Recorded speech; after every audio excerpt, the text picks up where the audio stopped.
What does consumerism mean? Is it even a useful concept? Is the West, are we, shallow? Does consumerism make us ill? Does it alienate us from our true selves? What does it mean to be surrounded by image, by advertising, by celebrity? Is there any possibility of ethical consumption? Is there any way out? Like the waters of a mighty ocean, people also represent a tremendous force, the understanding of which is of greatest importance to the American way of life. This force is known as consumer power.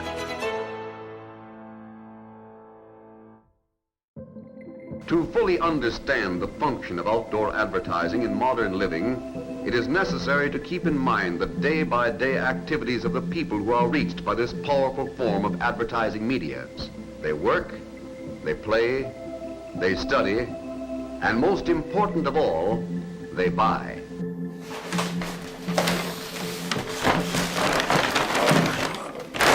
First,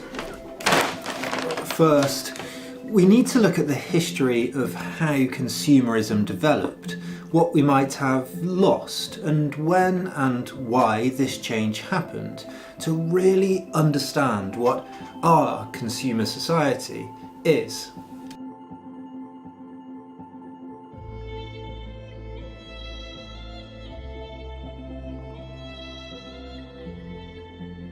Modern consumerism, as we understand it today, began to develop in the city-states of Renaissance Italy in the 15th century.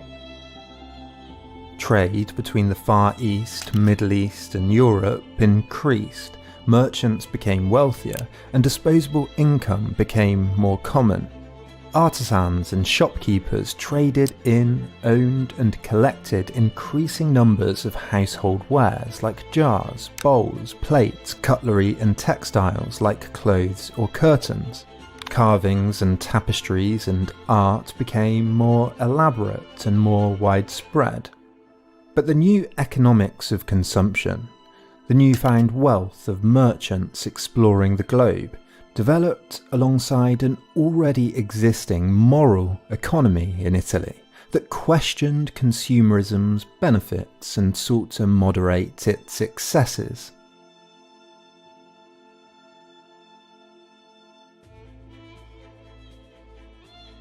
Aristotle, whose works became more widely read during the Renaissance, had argued that the displaying of wealth should be done virtuously. A wealthy man, he said, to be admired, should contribute to public works and communal feasts. Brash, undirected luxury was immoral. It had no social use. For Plato, too, luxury led to laziness, corruption, and an inward drive for ever-increasing selfish desires. The ancient Stoics also rejected the idea of becoming attached to anything material and fleeting. Identifying with and becoming attached to an external world outside of your control would only lead to frustration when those attachments were challenged, perished, or were taken away. The ancient Greeks, for the most part, had emphasized an inner, virtuous life. The Christian Church, which of course had a strong presence in Renaissance Italy, adopted the values of these ancient Greek philosophies, and so many in places like Florence, Venice and Milan were sceptical of this new commercial culture. The newly wealthy merchants had to ensure that their possessions were consistent with the conservative sensibilities of the time.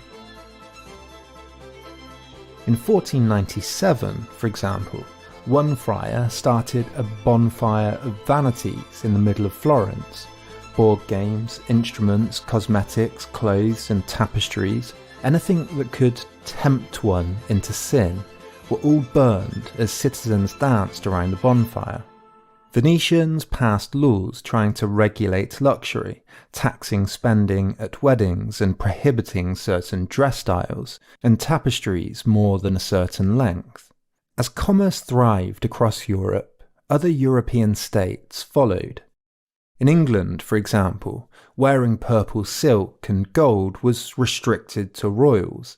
In London, in 1574, a tailor was sent to prison for wearing, quote, a pair of hose lined with taffety and a shirt edged with silver, contrary to the ordinances. While in much of Asia, the Buddhist tradition, much like the Stoics, rejected the idea of attachment with possessions, with the external world.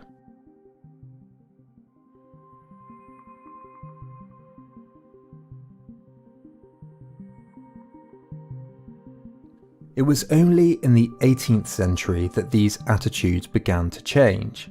As global trade increased, people began collecting new and unique candlesticks, exotic linens and textiles, spices, tankards, bird cages, porcelain, stockings, pipes and soaps.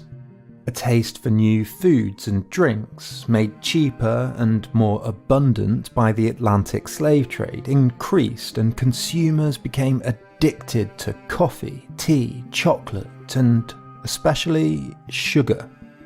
Cotton from plants instead of animals, again made cheaper with slave labour, became more affordable, took dyes better, and suddenly clothes became more colourful, more varied, more abundant.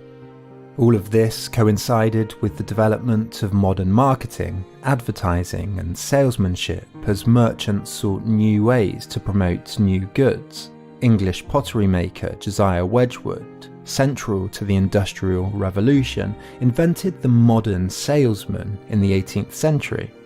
As the historian Neil McKendrick writes, Wedgwood used inertia selling campaigns, product differentiation, market segmentation, detailed market research, embryonic self-service schemes, money back if not satisfied policies, free carriage, giveaway sales promotions, auctions, lotteries, catalogues, advanced credit, 3-tier discount schemes, including major discounts for first orders, and almost every form of advertisement, trade cards, shop signs, letterheads, billheads, newspaper and magazine advertisements, fashion plates and fashion magazines, solicited puffs, organised propaganda campaigns, even false attacks organised to produce the opportunity to publicise the counterattack.